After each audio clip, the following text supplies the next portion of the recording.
If you are interested in starting your own podcast, we use Buzzsprout because it is simple and easy to use. Buzzsprout can get your show listed on every major platform while giving you the resources for a great podcast website, audio players that can drop into other websites, detailed analytics to see how people are listening to your podcast, and tools to promote your episodes. Podcasting isn't hard when you have the right partners, and that is why over 100,000 podcasters are already subscribed to Buzzsprout to get their message out to the world. Following the link in our episode descriptions lets Buzzsprout know that we sent you. So in return, you will receive a $20 Amazon gift card from Buzzsprout while signing up for a paid plan. Most importantly, every subscription through our link is always appreciated and helps support our show so we can continue delivering the quality content that you guys listen to. That being said, back to the show.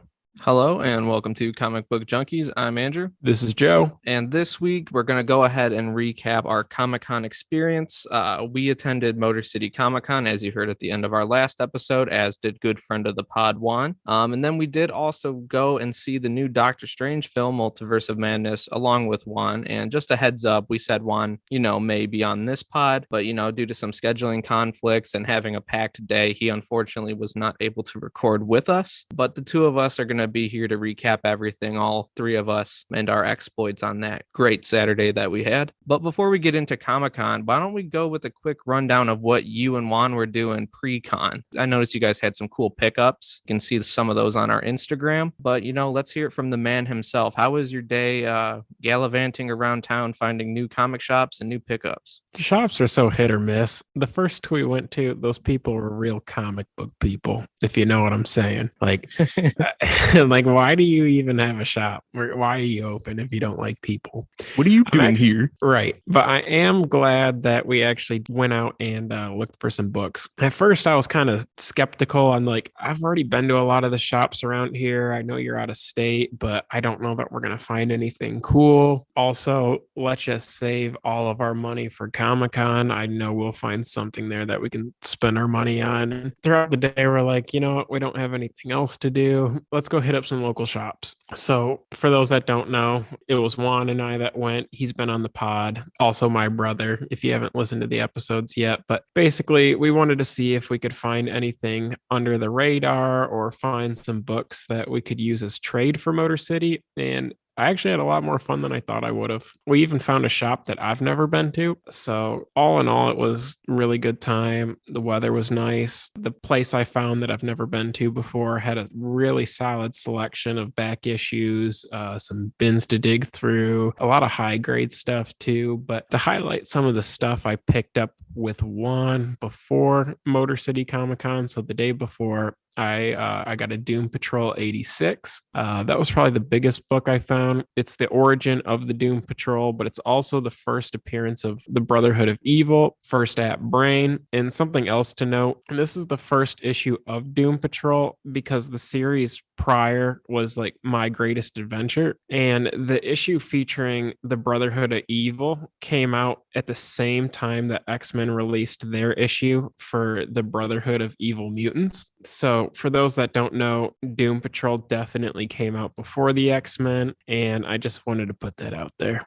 Some other books I got, Detective 471. So that's the first modern Dr. Hugo Strange. I got a Detective Comics 583, which is the first app Ventriloquist, first app Scarface, and a pretty cool Mike Mignola cover. I also got a Brave and the Bold 78, which is a first app of Copperhead. I've been on a big Justice League animated kick, as you guys know, so I figured why not? $12, let's do it. And then lastly, Superman 75 in the poly bag. It's the Death of Superman and Death of Doomsday. Also contains full color memorial poster, full color commemorative stamps, a Daily Planet obituary, Black Morning armband, and an exclusive Skybox trading card. So I'd say I came out pretty good before the con. Yeah, I'd say so. You gonna rip that poly bag open and get all them goodies out or what? Yeah, get a little waft. Yeah, dude, we're the Yeah. Superman morning armband around. No one will think that's wrong.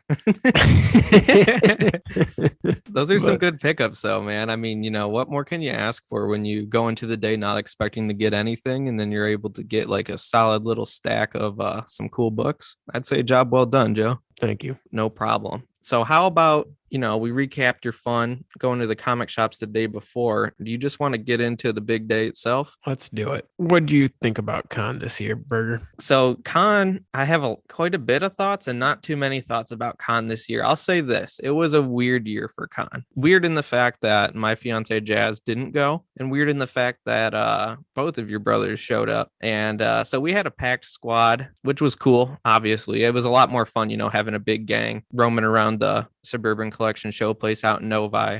For those of you that are out of state, pretty big facility, especially for a Comic-Con, in Michigan. I mean, what else are you going to hold? It's one of the bigger ones in the state. So I guess it was Juan's first time going in like 30 years. So it was cool for him to come in and, hang out with all of us for that. But con, yeah, to get into it, I mean, it was a packed day. We got there nice and early. We were there, around 10, just after 10, just after doors, pretty much. So we had a nice early day to go check out all of the booths and only the comic booths, because that we ain't about all that other shit. We didn't need to look at the weird t-shirt merchandise stand. Not hating anybody who does buy comic t-shirt merchandise, but there was definitely some like selective stock there that wasn't fit for people to actually wear, because it's just like, damn, that's like 5 levels too deep for anybody to understand the reference. But no anime swords, pretty much avoided the artist alley. We were just right there for the books all day, brother. And going up and down every single aisle, good times. And I'd say that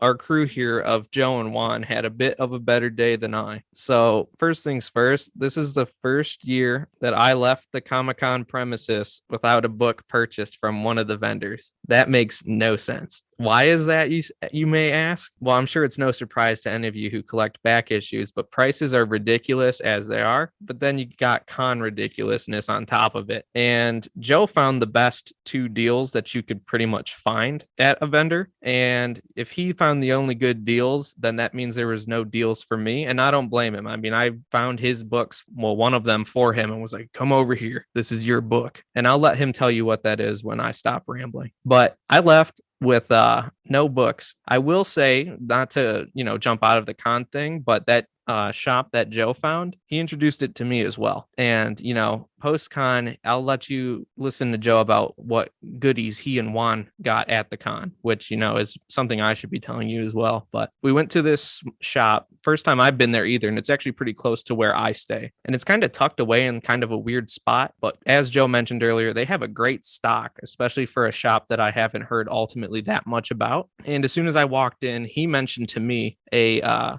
large book that he had scoped out, something similar that Joe wanted. And I was like, well, that could be kind of my consolation prize since nothing was at the con. And I won't tell you what that is because it's a book that Joe actually got himself. But right next to it was A Brave and the Bold 54, the first appearance of the Teen Titans, which is really just basically a team up between Dick Grayson as Robin, Wally West, Kid Flash, and Aqualad. They don't actually have the name Teen Titans until I believe it's Showcase or Brave and the Bold 60, which is also the first appearance of Wonder Girl Donna Troy. But this is technically regarded as the first appearance of the Teen Titans. And then on their little back wall, kind of just sitting there, they had some consignment books from an older woman whose husband had just passed. So they were trying to help her sell those books. And they had a Captain Marvel Adventures. Let me check what number that was. It was 44 or 46. Not a major key issue. It is part of the Monster Society of Evil serial. So I thought that was cool just because, I like that and the Mr. Mind stuff. It is issue 44. So I grabbed that for like $50 just to have a cool, solid grade Captain Marvel adventure book to add to the Golden Age box. There's more I could talk about con, certainly, but I'm going to hand it off to you, Joe, so you can kind of recount, what you were able to pick up, what you thought was cool. Maybe even tell us about what Juan got, since he can't really speak for us if you want to. Otherwise, we can just let it ride. rest there. But we could talk about anything else after that too. So how was your con? There's probably going to be some redundancy, but I also thought the prices were a little whack. It was nice to see some of the same vendors that I frequent every year. The celebrities that attended this year didn't have any star power, but that's okay because I only ever look forward to the cast of Smallville, and I've gotten pics with everybody other than Chloe. So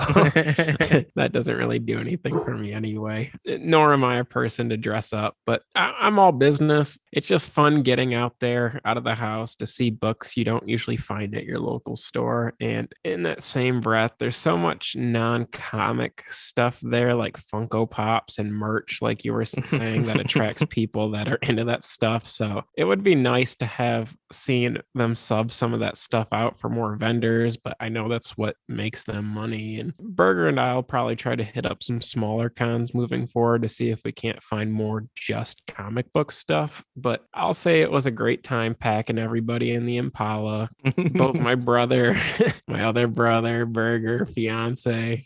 And so I had one hell of a time and still got some really good books. I still plan on going next year. CBJ's got to represent, but they were advertising some cool Detroit Superman variant because they were hosting the cast of the original Superman movies. But what bothered me is that obviously Superman and Lois have passed. They couldn't even get Lex Luthor, and they got characters that frankly nobody cares about. So I wasn't about to go over there and waste $20 and act like shit was cool because it wasn't. Yeah, I'm with you. We ain't faking it, dude. We were all business. And those of you that saw us there, I want to give a quick shout out real quick, Joe. I didn't tell you this, but we already got a shout out that somebody noticed us based on our t-shirts. Because here's the thing too, we got shirts made last year, and we don't really wear them. Our shit don't stink like that. We ain't sniffing our own. But Comic-Con, it's a little bit of advertisement for you guys that don't already know us. I mean, we bring it to you, supply and demand. And we wear our comic book junkie shirts that obviously have our logo right across the middle of our chest. We've already gotten some shouts out, specifically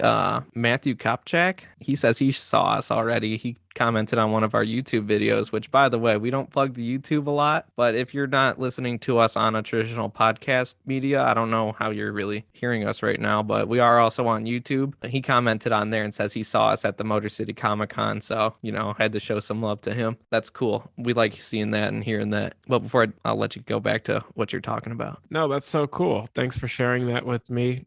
Burger is so on top of all of our social handles, and for future reference, you ever see us, talk to us. We're pretty approachable. That being said, some of my favorite things I picked up at con this year. So my favorite thing was the Green Lantern issue 7.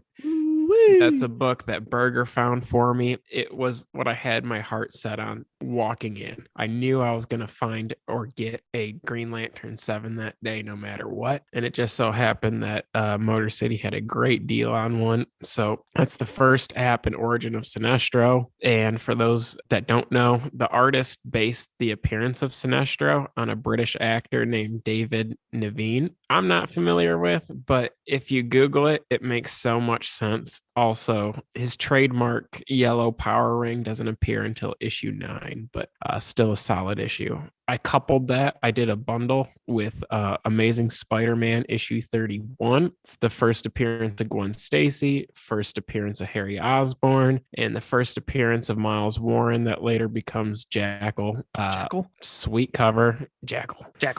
And the last book I found before I left the con was a Justice League issue, or Justice League of America issue 29. First Silver Age appearance of Starman, first appearance of Earth 3, first appearance of the Crime Syndicate of America, and that includes Ultraman, Owlman, Superwoman, Power Ring, and Johnny Quick. So I was happy. How did you not be? Got a pretty good deal on every book I bought the day prior and the day of, and it was stuff I kind of envisioned getting that day, and I managed to find the books for the right price. But just because he wasn't able to hop on the pod with us, shout out to my brother Juan. He got a 4.0 CGC first appearance Juggernaut, also the origin of Professor X, and he also got a second appearance, full appearance of Wolverine, which is Hulk issue 182.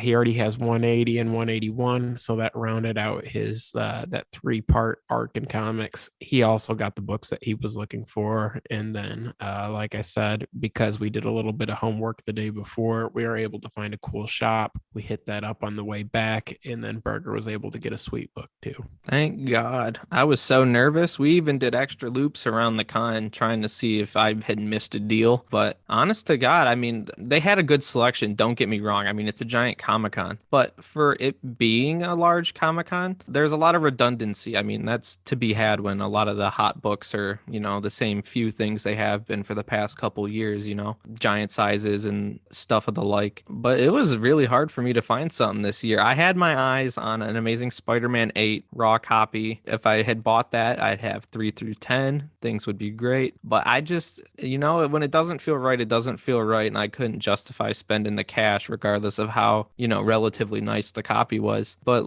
as I mentioned earlier, getting that Brave and the Bold 54 really made up for kind of the lost day at the con. Because, I mean, if you think about it, I mean, a First Teen Titans is kind of a me book to begin with. And it was for a much better, more reasonable price, which also let me buy our Christmas in July books in advance. So I already knocked that out of the way. We'll just have to wait on the swap, and you guys will hear the results of that episode down the road. We're going to hold on to these we're going to try and hold on to them for as long as we can, get as close to July as possible, but God only knows, because there's going to be some bangers. But that aside, all the books aside, we did have a really good French dip sandwich at the hotel restaurant. I mean, nothing remarkable, nothing, special, but damn did that hit the spot. I even had some weird like Mountain Dew and Crown like Hulk themed liquor, dude. It was weird. It wasn't that good really, but it was part of the fun. Yeah, I hit up this hotel lunch. I don't know. There's this restaurant in the hotel and it's half decent, but it hits the spot every year. Berger was skeptical, but I'm a believer. I am now. I mean, it was kind of pricey for what we got, but that was like a big ass sandwich. So, it made sense. When they got a captive audience, like that was bang for buck. Facts. We'll also say like this is going to turn into some like kind of weird like food review of the Motor City Comic Con. Apparently, I didn't try a bite of them because I just wasn't in the mood. But Joe's brother, Glenn, who hasn't made his first appearance yet, he went with us. He's not really a comic guy, but he is a Motor City Comic Con taco guy. So apparently, to any of you locals who are planning on attending the Comic Con again in the fall or with us next year, apparently great the tacos Mexican are a food. hit. Yeah, tacos are a hit. Yeah, really good Mexican food at the con. Yeah, for no reason. But I mean, if you haven't been, I mean, it's definitely worth going. I think it was like a $40 ticket to get in on a Saturday, and you can really spend as much time there as you want. I mean, if you kind of got like a long attention span, I guess, or you're really, really bored, because we spent a good chunk of time there and we were just looking at pretty much just books. There were so many vendors selling like I said, like anime swords and like other weird shit that I had no interest in, but there's something there for everybody if that is what you're into. But overall, I mean, it was a good con because it was a fun time with good people. So, regardless of not getting like my dream book this year or, that crazy deal that you hunt for, it was still all in all a good con, and it pretty much always is. I had a great time. Glad I was able to find some key issues while I was there. And it was just a lot of the same stuff that you see year to year. But that being said, to make it up to you guys, because we weren't able to get a guest on this episode, we still did go see the Doctor Strange movie, Doctor Strange in the Multiverse of Madness. So we'll review that briefly. It's something we hit up right after con, and so we're pretty tired at the end of the day. But that being said, I'll have you start, Berger. What did you think of the movie? In case you guys are new here, pretty much everything is spoilers. It kind of goes without saying for our show, but for the movies, we'll make sure to specifically say spoilers. But where to begin, bro? Because we're not going to get too in depth with this. I mean, usually our movie reviews get a whole episode. There's no way I could stretch this review into a whole episode, so it's perfect that we're slotting it in at the end here. So you can say that the words I'm going to use to describe it are silly, I guess, but it was mid. I had no interest in seeing this film other than the fact that brother Juan here said he wanted to go see it with the boys because he pretty much will see every comic book film. So, I'm like, sure, because if I didn't see it with you guys, I wasn't going to go at all. But we did see it. It was mid, as most are to me nowadays. Kind of the shock effect, or like the shininess is like gone off the Marvel movies for me at this point. It has to really be like a character I like or has already been kind of proven to have done well for me to be interested in a sequel or to see anything at this point. But yeah, it was kind of mid. I didn't watch WandaVision, so I mean, I obviously know what they're going for. I saw her turn into the Scarlet Witch. That's the only context I needed. The pacing was just kind of weird to me, and it was very anticlimactic. I'll pretty much only say the only thing that I truly enjoyed were the cameos, which everybody has either already seen by now or knows about, so there's not too much I can say on the topic. John Krasinski as Reed Richards, sign me up for it. That's fine with me. Put him in the regular movie. That's cool. That guy, Anson Mount, who played Black Bolt in the TV series, which was dog shit, he reprised his role as Black Bolt, but this time in a comics accurate costume, was way better. Like, I'm a simple guy. I mean, if you just put him in a comics accurate costume, that does the heavy lifting for me. I just want to see something inspired from the page, So seeing Black Bolt was sick. Couldn't give a shit less about Baron Mordo. Couldn't give a fuck less about Captain Marvel. Seeing Professor Xavier there again was cool. What is it? Peggy Carter, Captain America was all right, I guess. But I don't know. I just was there for Black Bolt and Reed Richards, really. But they introduced America Chavez. So for people who like her, I literally don't care. I'm sorry. It's like, I don't want to, I want to keep it straight with you guys. I don't know. There wasn't really much for me in this film, like Benedict Cumberbatch as Doctor Strange is just fine. I don't think he really brings something to the role that makes it super special, but I don't think he does like a disservice to the character. I think he's a bit goofier than you'd imagine Doctor Strange to be, but I mean, the MCU at this point is remotely serious, like at any given point, and anything that is serious kind of try to bastardize and make goofy. And this is coming from a guy who loves goofy. I think that they're a bit too goofy nowadays, but I don't even know what else to say. We can get into the plot barely. It's just a giant goose hunt through multiverses of the Scarlet Witch being a bitch over kids that aren't real, and Doctor Strange is just proving that he gets no bitches and that he's not a bad person by saving America Chavez. And